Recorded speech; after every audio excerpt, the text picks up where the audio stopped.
Kemudian kata Nabi SAW, wa idza sa'alta fas'alillah. Perhatikan sini. Jika engkau minta, maka mintalah kepada Allah Subhanahu wa taala. Ini poin penting. Jadi Ibnu Abbas yang masih kecil umur 9 tahun ditanamkan tauhid oleh Nabi SAW. Wa idza sta'anta fasta'in billah. Jika kau minta tolonglah kepada Allah. Selalu kembali kepada Allah.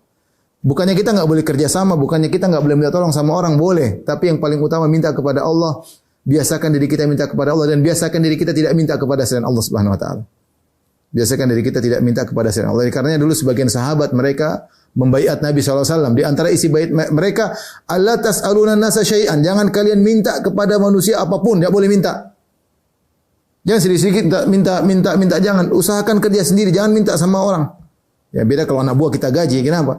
Kalau kita sering minta, maka ini mengurangi tauhid kita kepada Allah Subhanahu. Kalau minta kepada Allah, Allah akan gerakkan hati orang tersebut membantu kita, ya. Tapi mintanya kepada Allah Subhanahu wa taala, ya.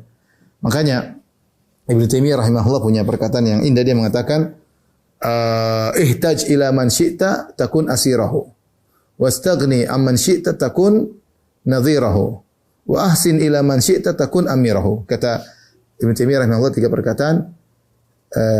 Butuhlah engkau, atau ini butuh, ini orang Malaysia enggak cocok kata butuh, ya. Maksudnya perlulah engkau kepada orang lain, niscaya kau akan menjadi tawanannya. Artinya apa? Kalau kau sering minta bantuan kepada orang, akhirnya kau punya hutang budi banyak sehingga kau seakan-akan tawanannya, seakan-akan kau rendah di bawahnya. Ihtaj ila man syi'ta takun asirahu. Jadilah engkau selalu perlu kepada dia, butuh kepada dia, dan kau akan menjadi tawanannya. Kemudian apa? Wastaghni amman syi'ta takun nadhirahu. Dan tidak perlu kau berusaha untuk tidak perlu kepada orang lain, maka kau akan jadi seperti dia. Kita misalnya si A, si B. Si A miskin, si B kaya raya. Tapi si A tidak pernah minta-minta kepada si B. Tidak pernah. Jadilah mereka seperti sejawat, ya. Meskipun kedudukannya berbeda, ya. Dia tidak berani menghina. Kenapa? Dia tahu teman ini bukan minta-minta. Ya. Jadilah dia nadhirahu, sebanding dengan dia. Wa ahsin ila man syi'ta, dan berbuatlah baik kepada orang lain, takun amirah, aku akan menjadi pemimpinnya. Kalau kita berbuat baik kepada orang lain, orang tersebut akan baik sama kita dan akan nunduk kepada kita. Sebagaimana perkataan seorang penyair, fatalama ista'badal insan al-ihsanu, ya. Betapa sikap berbuat baik kepada orang lain, ahsin ilan nasi tasta'bid qulubahum, berbuat baiklah kepada masyarakat, kepada orang-orang, kau akan menawan hati mereka. Fatalama ista'badal insanal ihsanu, betapa kuat sikap berbuat baik akan menarik hati seseorang. Oleh karenanya ketika kita sering minta kepada kepada manusia, kita semakin hina di hadapan dia. Ini otomatis. Dan ketawakal kita kepada Allah semakin kurang. Menjadilah nilai-nilai tauhid kita menjadi luntur karena kita sering-sering berharap kepada manusia, Ya. Maka jadilah orang yang selalu berharap kepada Allah. Sampai Nabi dalam sebagian riwayat mengajarkan minta perkara kecil kepada Allah. Kata Nabi SAW, liyas'ala ahadukum rabbahu hatta syi'asani na'lihi. Mintalah salah seorang kalian kepada Allah sampai masalah tali sendalnya.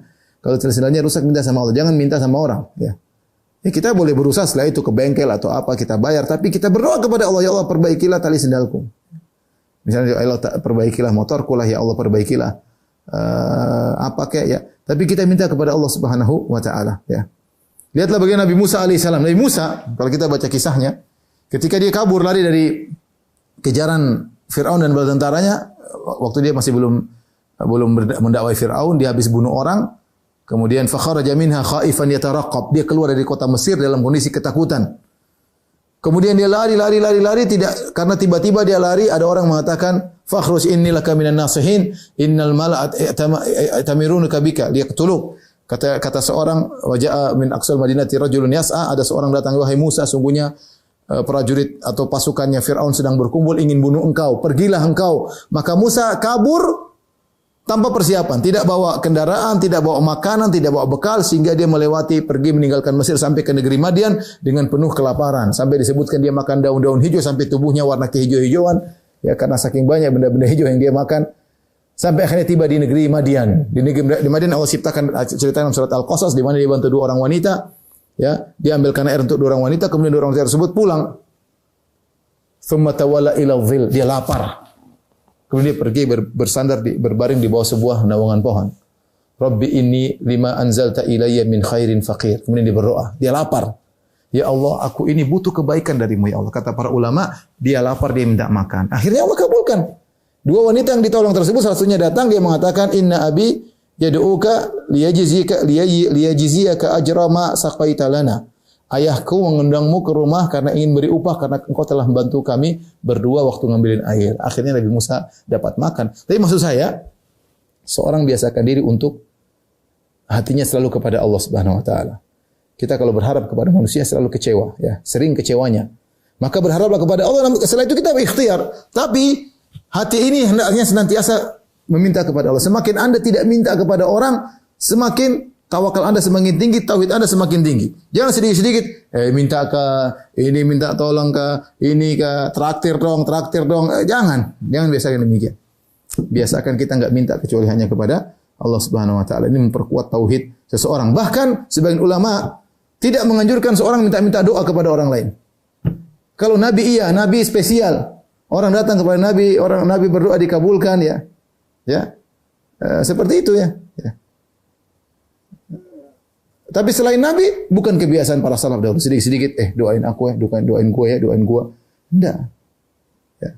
Itu bukan kebiasaan para salaf. Sampai disebutkan sebagian sahabat ketika dimintain doa, dia mengatakan, lasna anbiya, kami bukan para nabi, dimintain doa. Kenapa mengajarkan? Boleh kita minta doa kepada orang, boleh. Tetapi lebih baik kita langsung minta kepada Allah. Makanya, ketika Rasulullah berkata, "Idza sa'alta, jika kau minta, fas'alillah." Minta kepada Allah. Tidak, Nabi tidak mengatakan jika kau minta, mintalah kepada orang soleh. Perhatikan, Nabi tidak mengatakan jika kau minta, mintalah kepada orang soleh. Nabi tidak mengatakan demikian. Nabi mengatakan jika kau minta, mintalah kepada Allah. Artinya connecting langsung kepada Allah. Dan Allah berkata, "Wa idza sa'alaka ibadi anni fa inni qaribun ujibu da'wata da'i idza da'an." Jika orang-orang bertanya kepada engkau Muhammad tentang aku, katakanlah aku sangat dekat mengabulkan permohonan orang yang berdoa kepada aku. Allah tidak mengatakan mintalah lewat ini, minta lewat anu, enggak. Ya, artinya boleh, meskipun boleh kita minta doa kepada orang lain, tapi yang paling afdal seorang berdoa langsung kepada Allah dengan penuh keyakinan, ya, tawakal kepada Allah dan mohon kepada Allah. Jadi jangan biasakan kita sedikit minta, ya, enggak bagus ya. Sering minta-minta kepada orang itu menurunkan tauhid kita dan menurunkan tawakal kita kepada Allah. Wa idza sta'anta fasta'in billah, jika kau minta tolong kepada Allah Subhanahu wa taala. Demikian juga ada masalah. Allah mengatakan wasta'inu bis sabri was salat. Jadikanlah sabar dan salat sebagai penolongmu. Minta kepada Allah. Wa alam annal ummata law ijtama'at. Perhatikan. Kemudian Nabi ajarkan kekuatan keyakinan kepada Ibnu Abbas. Ketahuilah, jika seluruh umat bersatu padu untuk beri ala an yanfa'uka bi syai'in, untuk berikan manfaat kepada engkau dengan suatu manfaat, lam yanfa'uka illa bi syai'in qad katabahu Allahu lak. Mereka tidak akan bisa beri manfaat kepada engkau kecuali yang telah Allah catat bagimu. Wa ini jitama'u, kalau mereka bersatu padu ala an yadurruka bi syai'in, untuk memberi mudarat kepada engkau, lam yadurruka, mereka tidak bisa beri mudarat kepada engkau illa bi syai'in qad katabahu Allahu alaik, kecuali apa yang telah Allah tetapkan akan menimpamu. Kenapa? Rufi'atil aklam wa jaffatis suhuf. Pena-pena sudah diangkat, lembaran Lauhil Mahfuz sudah kering, sudah ditakdirkan. Ini membuat orang tawakal. Ketika dia tahu hadis seperti ini tentang masalah tadi, tawakal. Kalau memang tidak ditakdirkan, saya tidak akan tidak akan terkena ya. Katakanlah kul la yusibana illa ma kataballahu lana. Katakanlah tidak akan menimpa kami kecuali apa yang telah Allah tetapkan. Seorang kuat bertawakal, jangan sedikit-sedikit cemen, sedikit-sedikit penakut, enggak, bertawakal kepada Allah. Minta tolong kepada Allah, jalan. Kalau Allah tidak takdirkan, tidak bakalan kena. Tapi tentu berusaha, ikhtiar, bukan berarti tidak ikhtiar, tapi ikhtiar dan dengan keyakinan kalau Allah tidak berkehendak maka tidak akan terkena. Ya. Tentu ikhtiar ya, bukan nekat ngawur ya, Ya. Taib, ini mengajarkan bahwasanya segala perkara sudah ditakdirkan oleh Allah Subhanahu wa taala. Makanya dalam riwayat yang lain kata Nabi, wa alam anna ma akhta'aka lam yakun liyusibak. Ketahuilah apa yang meleset darimu tidak akan kau dapatkan. Wa ma asabaka lam yakun liyukhti'ak, dan apa yang menimpamu tidak akan bisa terluput darimu. Ini pentingnya kita belajar akidah. Allah mengatakan dalam surat Al-Hadid, ma asaba min musibatin fil ardi wala fi anfusikum illa fi kitabim min qabli nabra'aha. Inna dzalika 'ala Allah yasir likay la ta'sau 'ala ma fatakum wa la tafrahu bima atakum. Wallahu la yuhibbu kulla mukhtalin fakhur. Musibah apapun yang menimpa kalian di bumi atau menimpa diri kalian kecuali telah tercatat di Lauhil Mahfuz. Buat apa? Dan itu mudah bagi Allah untuk mencatat, kemudian Allah mentakdirkan dan Allah eksekusi sehingga terjadi apa yang terjadi sesuai dengan catatan Allah. Setelah itu Allah berkata, "Likai la ta'saw 'ala ma fatakum." Agar kalian tidak putus asa atas apa yang telah luput dari kalian. Jangan terlalu bersedih. Kita boleh sedih, tapi kita tahu sudah ditakdirkan. Ya, seorang berusaha, misalnya dia daftar ternyata tidak lulus. Dia bilang apa? Qadarullah ma syaa. Ini sudah tercatat 50.000 tahun sebelum Allah ciptakan langit dan bumi bahwa saya tidak lulus. Mau diapain? Yakin di baliknya ada kebaikan. Ya, yakin di baliknya ada kebaikan. Apa yang Allah bilang luput darimu, kau tidak akan dapat meskipun sudah berusaha. Semaksimal mungkin. Kalau kau tidak dapat, yakin sudah ditakdirkan. Berarti bukan itu yang baik bagimu. Ya. Sebaliknya terkadang orang usahanya cuma sedikit atau dia dapat. Belajarnya santai-santai, tahu-tahu lulus, tahu-tahu ya, sudah ditakdirkan dia seperti itu.